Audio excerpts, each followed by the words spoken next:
حضرت انس رضی اللہ تعالی عنہ روایت کرتے ہیں کہ ایک دن آپ صلی اللہ علیہ وسلم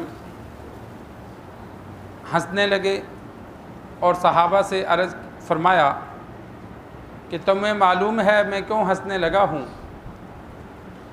صحابہ نے عرض کی یا رسول اللہ صلی اللہ علیہ وسلم، اللہ اور اس کا رسول بہتر جانتے ہیں۔ آپ صلی اللہ علیہ وسلم نے فرمایا کہ بندے اور اللہ کے درمیان جو قیامت والے دن کلام ہوگا اس کے خیال سے میں ہنسنے لگا ہوں۔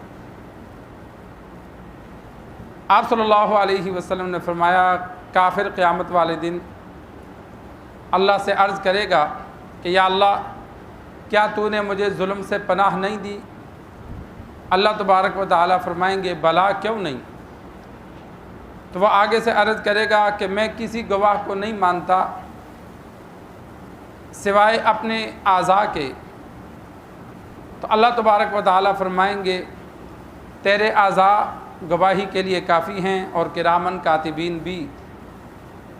اس کے منہ پر مہر لگا دی جائے گی تو اس کے اعضاء گواہی دیں گے۔ پھر اللہ تبارک و تعالیٰ کی جانب سے اس کے منہ کو کھول دیا جائے گا تو وہ اس کی زبان وہ بولے گا کہ دفع ہو جاؤ، اپنے اعضاء کو کہے گا کہ تمہاری ہی وجہ سے تو میں جگڑ رہا تھا۔ قیامت والے دن سرکار دو عالم صلی اللہ علیہ وسلم نے کفار اور منافقین کا بعض مرتبہ جھوٹ بولنا ذکر فرمایا۔ مومن جھوٹ نہیں بولے گا۔ مومن احادیث میں موجود ہے کہ ایک شخص کو اللہ تبارک و تعالی عوام سے الگ کر کے کہ اللہ اس سے ایسے مخاطب ہوگا کہ کسی اور کو پتہ نہیں چلے گا، تو اللہ تبارک و تعالی اس سے پوچھے گا ہاں یہ گناہ کیا، یہ گناہ کیا، یہ گناہ کیا، تو وہ آگے سے کہے گا یا اللہ کیا، یا اللہ کیا، لیکن دل میں ڈر رہا ہوگا کہ آگے میرے بڑے بڑے گناہ ہیں۔ تو اللہ تبارک و تعالی فرمائیں گے دنیا میں نے تیرے گناہوں کو چھپائے رکھا، جا آج بھی تجھے معاف کر دیا۔ تو مومن اقرار کرے گا، مومن انکار نہیں کرے گا، لیکن کافر اور منافق بعض دفعہ انکار کریں گے۔ حدیث میں موجود ہے کہ نوح علیہ السلام نے 950 سال اپنی قوم کو دعوت دی، لیکن وہ کافر منکر ہو جائیں گے۔ نوح علیہ السلام کے بارے میں کہیں گے کہ ہم اس کو جانتے نہیں ہیں یہ کون ہے۔ 950 سال جو روزانہ ملتا تھا، انبیاء کے منکر ہو جائیں گے، علماء کے منکر ہو جائیں گے کہ یہ سب جھوٹ بولتے ہیں، فرشتوں کے منکر ہو جائیں گے، ہم نے تو یہ کام ہی نہیں کیے، یا اللہ ہم تیرے ماننے والے تھے۔ تو اسی طرح ایک کافر کا اللہ تبارک و تعالی سے وہ عرض کرے گا یا اللہ آپ نے وعدہ کیا ہے کہ میں کسی پہ ظلم نہیں کرتا۔ اللہ نے فرمایا ہاں میں تو ظلم نہیں کرتا، ظلم کرنا بھی نہیں ہے۔ تو وہ کہے گا یا اللہ میں کسی گواہ کو نہیں مانتا، نہ فرشتوں کو مانتا ہوں، نہ انبیاء کو مانتا ہوں، سب غلط ہے۔ اللہ کی جانب سے حکم ہوگا کوئی تو گواہ ہو، اب فیصلہ تو کرنا ہے۔ تو وہ آگے سے عرض کرے گا کہ چلو میرے اعضاء بولے، میرا جسم گواہی دے تو میں مان جاؤں گا۔ اب اس کافر ہے، اس کا دماغ کام نہیں کرتا۔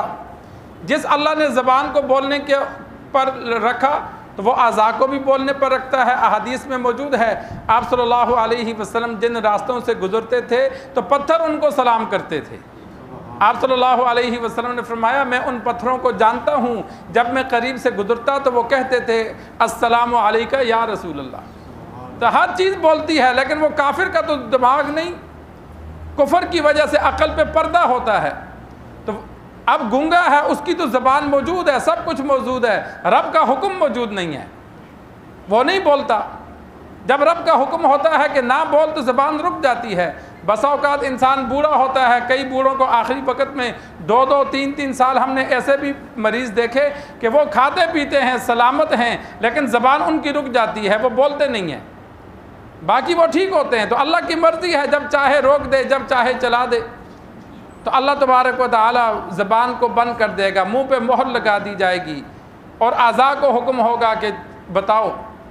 ایک حدیث میں موجود ہے پہلے بائیں ران بولے گی کہ ہم نے یہ گناہ کیے، دل بولے گا کہ یا اللہ میں تیری ذات کا منکر تھا، تجھ پر ایمان نہیں لایا، انبیاء کو نہیں مانا، جسم جب گواہی دے دے گا تو اللہ تبارک و تعالیٰ پھر اس کی زبان کو بولنے کی اجازت دیں گے، تو وہ بندہ اپنے اعضاء کو پھر برا بھلا کہے گا کہ تمہیں بچانے کے لیے تو میں جھوٹ بول رہا تھا، کہ تاکہ اگر میرا جھوٹ نہ پکڑا جاتا تو میں بچ جاتا، تم جہنم جانے سے بچ جاتے۔ لیکن قرآن مجید میں موجود ہے، اعضاء آگے سے جواب دیں گے، انطقنا اللہ الذی انطق کل شیء، ہمیں تو اس ذات نے بلایا جس نے ہر چیز کو بولنے کی قدرت دی، کہ ہم تو جب اللہ کا حکم آیا رک تو نہیں سکتے تھے، اللہ جس چیز کو حکم دے دے بول تو اس کو بولنا پڑے گا۔ تو اعضاء جس نے ہر چیز کو بولنے کی قدرت دی آگے سے جواب دیں گے، اس ذات نے ہم سے یہ کلمات ادا کروائے، تو اٹھا کے جہنم میں ڈال دیا جائے گا۔ تو وہاں ہر چیز گواہی دے گی، انسان کے اعضاء بھی، کفار منافق کے۔ مومن کے لیے اعضاء کی گواہی کی ضرورت نہیں پڑے گی، مومن مان جائے گا۔ اور ایک حدیث میں تو بشارت ہے کہ ایک مومن کو اللہ تبارک و تعالی چھوٹے چھوٹے گناہوں کا ذکر کریں گے تو وہ دل میں ڈرے گا کہ میں تو پکڑا گیا، میرے تو بڑے بڑے گناہ موجود ہیں۔ تو چند گناہوں کے بعد اللہ کہے گا جا ان گناہوں کے بدلے تجھے نیکیاں دے دی۔ دنیا میں گناہ کر کے گیا، اللہ کی مرضی ہے، جیسے چاہے جو کرے، اللہ فرمایا کہ جا گناہوں کے بدلے نیکیاں دے دیں۔ آپ صلی اللہ علیہ وسلم مسکرائے کہ ابھی تو ڈر رہا تھا کہ جہنم جانے والا ہوں، اللہ تبارک و تعالیٰ میرے گناہوں کا ذکر کر رہے ہیں، ساتھ ہی خوشی سے کہے گا اپنے یا اللہ وہ بڑے بڑے گناہ، کہ جب دیکھے گا کہ معافی مل گئی تو فوراً کہے گا یا اللہ وہ بڑے گناہوں کے بدلے بھی نیکیاں دے دے۔ تو یہ مومن کے ساتھ الگ معاملہ ہوگا، کفار کے ساتھ الگ۔ جو مومن دنیا میں لوگوں کے عیب چھپاتے تھے، قیامت والے دن اللہ ان کے عیوب کو چھپائے رکھے گا، کسی کو پتہ نہیں ہوگا کہ یہ دنیا میں کیا کر کے آیا، اور اللہ بھی معاف فرما دے گا۔ لیکن کفار کے لیے سب کے سامنے اعلان ہوگا، جو جو گناہ وہ دنیا میں چھپاتے تھے وہ قیامت والے دن ظاہر ہوں گے کہ یہ کفار دنیا میں یہ کام کرتے تھے، ان کے سارے برے اعمال لوگوں کے سامنے ظاہر کیے جائیں گے۔ اللہ سے دعا ہے اللہ ہمیں دین سیکھ کر سمجھ کر آخرت کی فکر رکھنے کی توفیق عطا فرمائے۔